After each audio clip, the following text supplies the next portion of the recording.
Toi mai te wairua o ngā tupuna, hei awhi ia mātou. Ara, a te atua.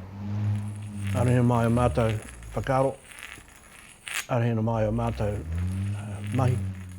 Whakapainga ki tēnei kōrero o te iwi o Ngāti Kuia, hei awhi ia mātou i te kaha, i te aroha, me te rangamari e, hu e, taiki e.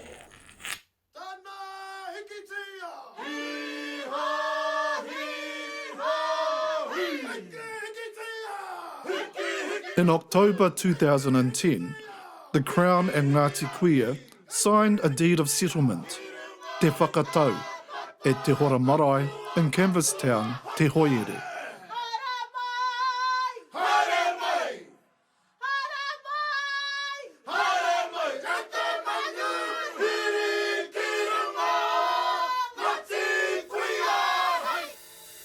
But the parameters, even for the settlement, I say were all developed by the Crown. You know, they continued to say things like, "No, the country cannot afford these settlements," you know, or the government has no land. We wanted land. You know, the government had a real strong focus of giving you money, whether you liked it or not. So we wanted land returned. We wanted land for our people to go to. Kai e tinu pai. I tinu iho. He paku noi iho te whakahuku ngā mai. Engari, nā te paku. Kia whakarahi hake. A Ngāti Kuia. Where some of us were told, go and get the best deal you can for your iwi and then take it back to them. And that was the best advice that we'd got. Go to see what's the best you can get for your iwi, take it back, let your iwi decide. Don't let greed decide.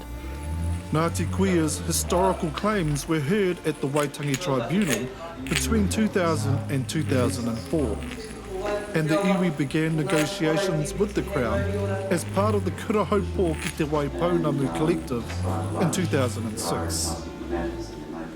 This evidence is a result of my own research, from listening to my kaumātua, iwi kōrero, and from examining old Rānei Coordinate books and other sources. It is an attempt to show the extent of Ngāti Kuia historical spheres of influence in Te Tauihu. Ngāti Kuia whakapapa and history is my passion, and I have spent many years schooling myself and getting schooled. I am Ngāti Kuia and have been committed to learning about these things. For my iwi, I would like to thank the Tribunal for the opportunity of sharing this today. One of the things about the settlement process was it set iwi up against iwi, whether it was intentional or unintentional, but that's what happened. Rather than saying, well, actually, Crown, you're at fault, you caused all this radu-radu. It wasn't other iwi that took land from us, it was you. And what actually happened was iwi started going, well, there's only a little bit of land left, we need to fight for it. But that's, you know, that's moving from what the real take was, which was actually, well, Crown, you caused all this radu-radu. Yeah, so once we got into that type of framework and we negotiated ourselves, we had individual claims and settlements, but once we got out of that, you know, it was what would we do after that? Would we still stay as a large natural grouping that the government forced us into? And some of those things, we were losing our identity. You know, Ngāti Kuia, Rangitane and Ngāti Apa were being lost to Kura Haupō. And Kura Haupō was a conduit to get from, you know, the beginning of the claims to the end to settlement. So once it come to settlement, you know, we're going, well, what then? And everybody was just calling us by an artificial name, a fantastic and great name, but it's not the name of our iwi and our whakapapa from our tupuna kuia.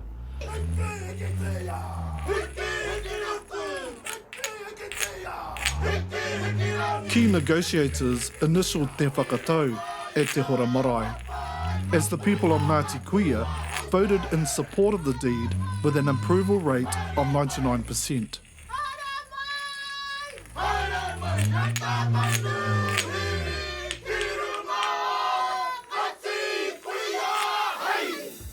We wanted things like to have assets. We wanted our children to have education, grants that could support families getting a helping hand up.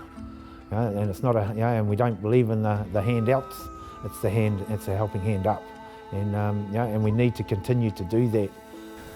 We're also fortunate at the time that we had Wahari Mason come back, and he came onto the trust board and added a different dynamic than what we'd had before, and it was gave us a kind of stability that we've had now for over 20 years as our chairperson.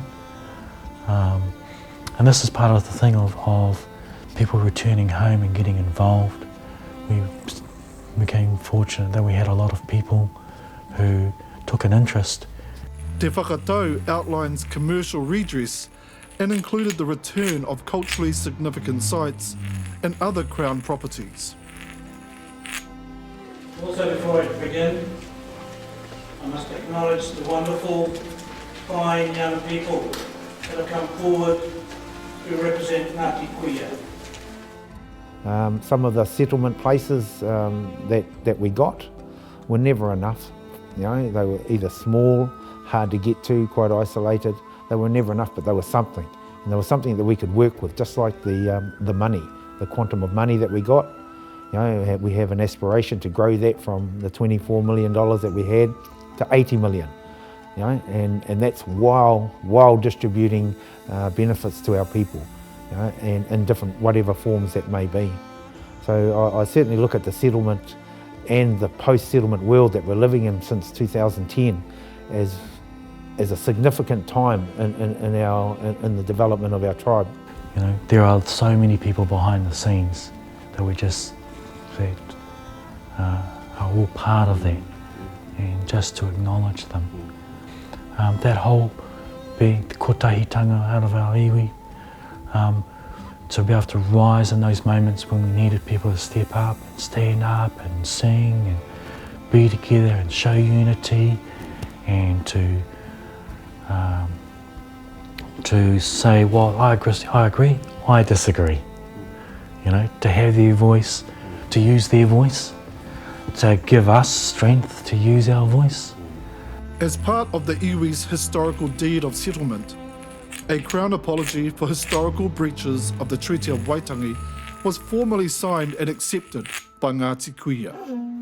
The Crown apologises to Ngāti Kuia for past dealings that breached the Crown's obligations under the Treaty of Waitangi. These were the failure of the Crown to adequately recognise the customary rights of Ngāti Kuia in its resolution of New Zealand company transactions and its pre-1865 purchases of land. The exclusion of Ngāti Kuia from the Nelson and Motueka tents, and the Crown's failure to set aside adequate reserves and to ensure that Ngāti Kuia retain sufficient lands for their future needs. Although Ngāti Kuia did not receive everything that they had asked for from the Crown, particularly their whenua, the iwi has moved on positively, and through the settlement they feel that they are better prepared for the future. Kua mitu a tātou mahi kātai te wā mo te whakairi i te kete kōrero, i te kete whakaaro. Hei tiki atu anō mā tātou. Tauwhirotia mai mātou katoa o tātou hoa, o tātou whānau.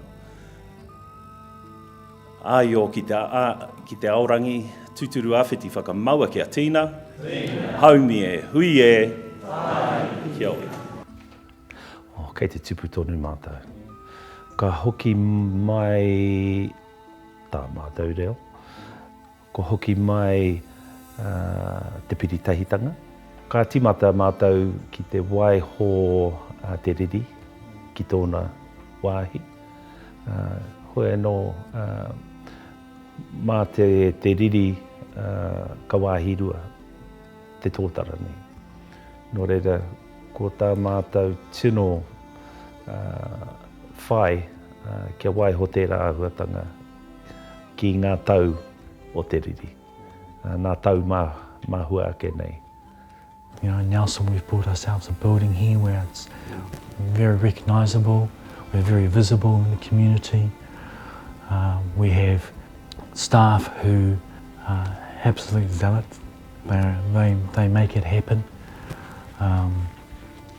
both in Nelson and in Blenheim. As part of Ngāti Kuia's cultural redress, the iwi now administers 13 school properties. The possibility to influence those schools in understanding our association and our history. It's significant that we continue to say that our long-term association it's something to be proud of. That, you know, even though it's transferred in different ownerships in different places, we're not going away. You know, and we'll always have a piece of whenua in all of the areas that are significant to us. I think what's come from that's evolved out of all of that, of what we've done, of all that, 10, 12, 15 years of work, we have grown a strong group of people able to cope with any vernacular out there. We have people capable of leading. They have now formed an investment arm governed by a stable trust which administers the iwi's assets, businesses and investments. I think back to the minutes of last year, and I think about Uncle Chester today, who moved many of the motions. I think back to Ngāti Kuia Day, Tui e te hoki nei, and the video, and the wise words from Uncle Duncan Wilson. Ngāti Kuia, always at the back, never at the front. I'm grateful to the courage and leadership of our kaumātua over the last year.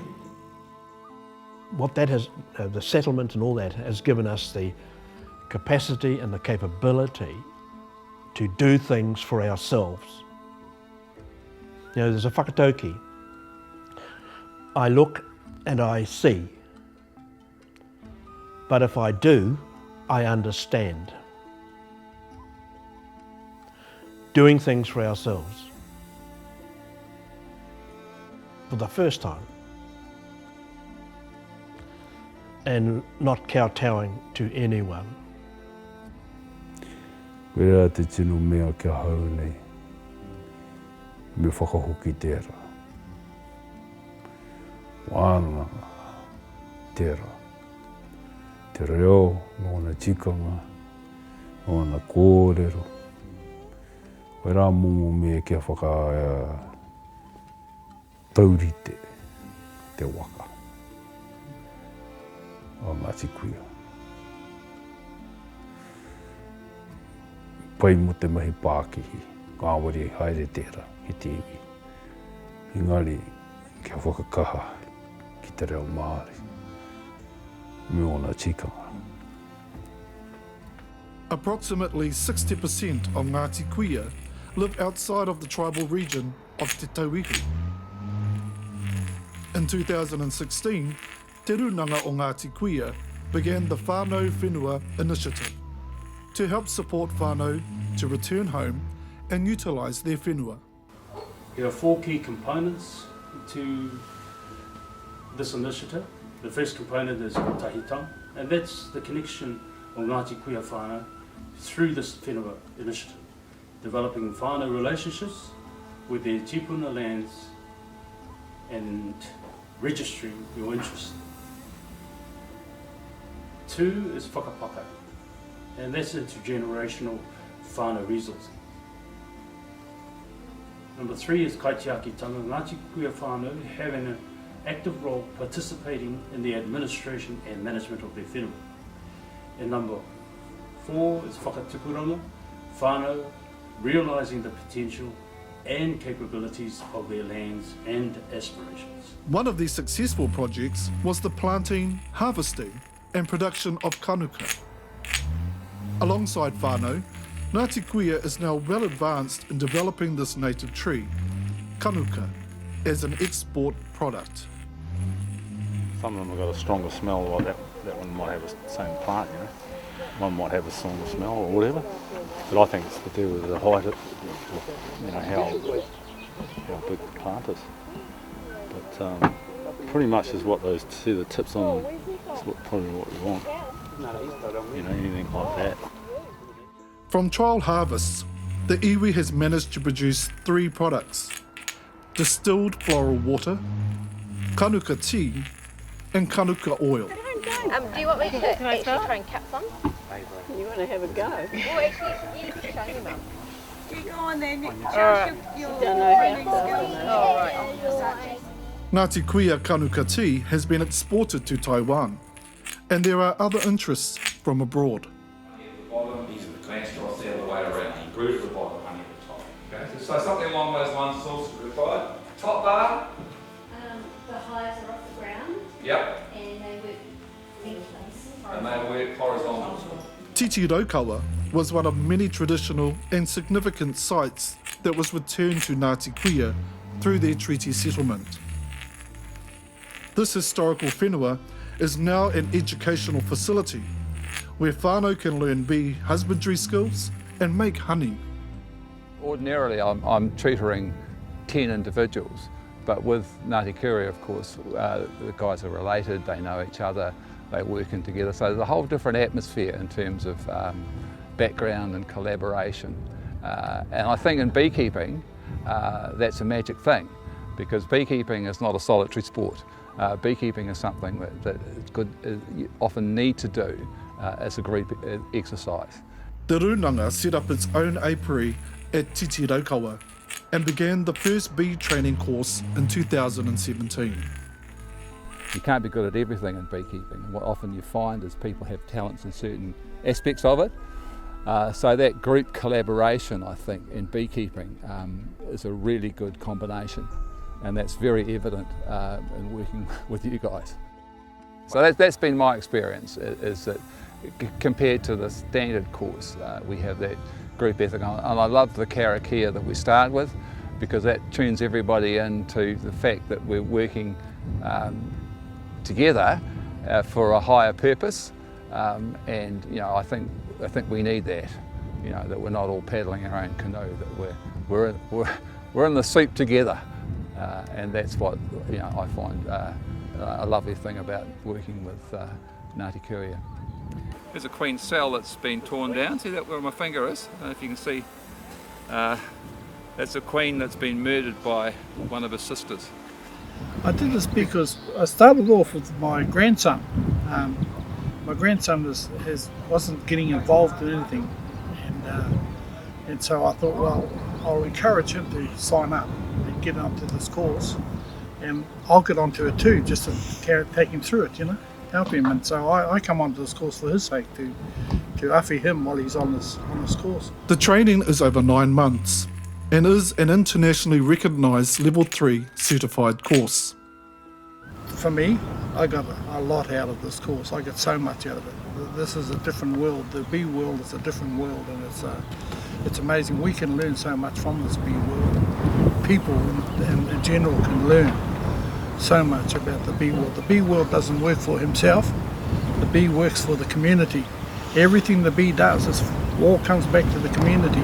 Students build their own hive and are able to take it and put it on their whenua. They learn both at the apiary and at home. The fact that we'll get our own honey, don't have to buy it.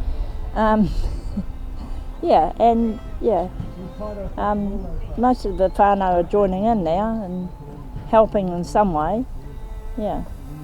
The practical side of it, fine. The assessments, I actually got an excellent on one of my assessments.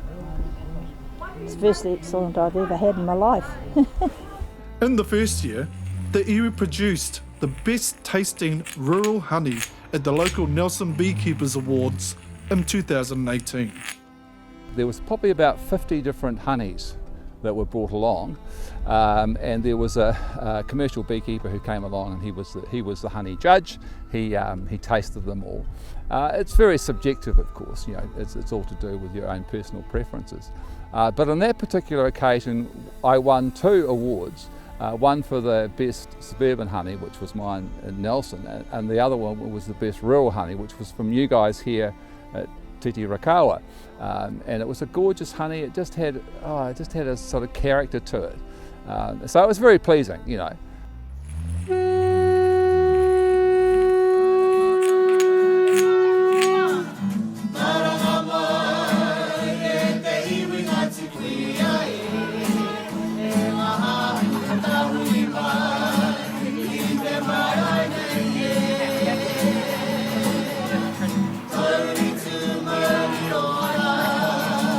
Since the whānau whenua initiatives began, many entrepreneurial whānau have come forward. This unprecedented whānau interest saw the birth of the first Make Te Pō ki Whakatū in December 2018. You do not. He's been watching. He said, I watched it. In the future, these local get-togethers will provide whānau with the opportunity to test the market and sell their products.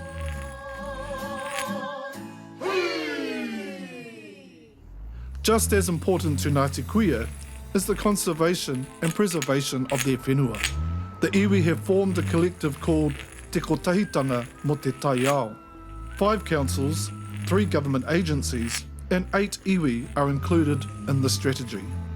And the 4 main outcomes the strategy seeks to achieve is that native species are thriving alongside naturally functioning ecosystems being protected and restored. And that ensures that the wilderness is sustained, but also that the people flourish in harmony with the nature, and that the ecological connections and resilience is protected. We've been able to take one of our number 1 key projects, which is our awa and our moana, Te Hoere, and that is the lead project. So the Te Hoere project is first off the rank.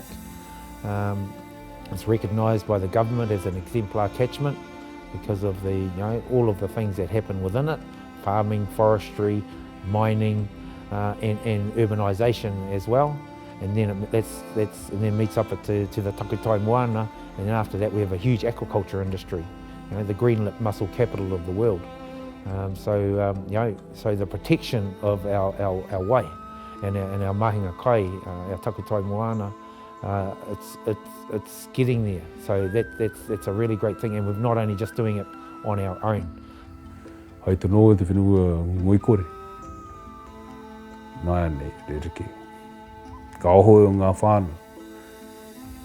Ku ki te rātou he momoi a kairunga te whenua o rātou ma.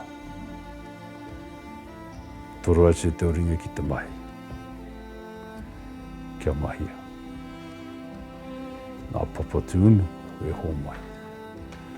Nāna e whāngaihi o tonu i a mātou nei. Hākua, o huki koe ki te whenua, nāna he jāke mana ki a koe. But we're lucky we have technical staff that help us out, and we wouldn't have been able to do that if we hadn't have built our capacity within the Taiao area, and in a post-settlement world being able to afford, to protect. This kaitiakitanga doesn't come cheap anymore. It's a lifeline commitment for some people, and whether we're working in the area or not, every time I leave the office and go home, it's still part of what we do. We clean up things on the beach, we pick up stuff if it needs to be picked up, if something's bad and disgusting. We can't just leave it there and wait for the local council cleaner to do it, or think that your tax money is going to fix everything. We've got to continue to do things constantly, and that upholds the mana of our tikanga as well. E tātou kārawa kia whakarunga mai o mātou ino i tēnei wā.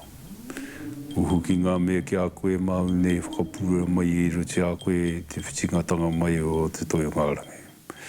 Ui te rā e o kia whakatanga mai te aji o rangi i rungi a rangi rau ko papaturu ki a mātou ngā uri whakae ke iho nei. A Ngāti Kuia tiwi pākohe, tiwi karakia. Tiwi pumai ue rotu i te tauiho te okamaa, i te pai au te ao marama, haumi, hui e, tāki. Whakatau nau te pohiri,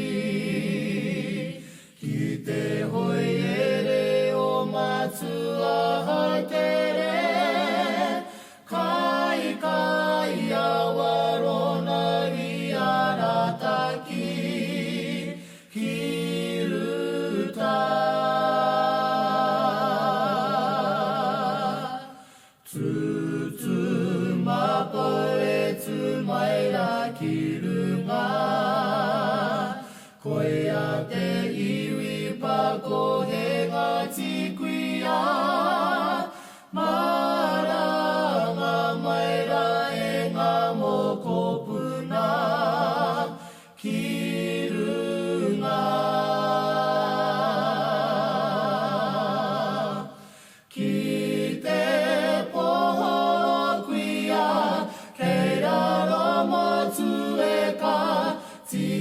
rangi mo te re titi e. Kai tuna rua paka, te matau te tauranga, maunga tapu ki titiro kawa e.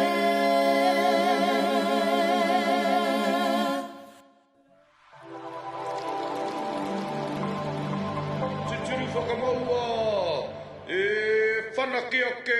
whanake ake.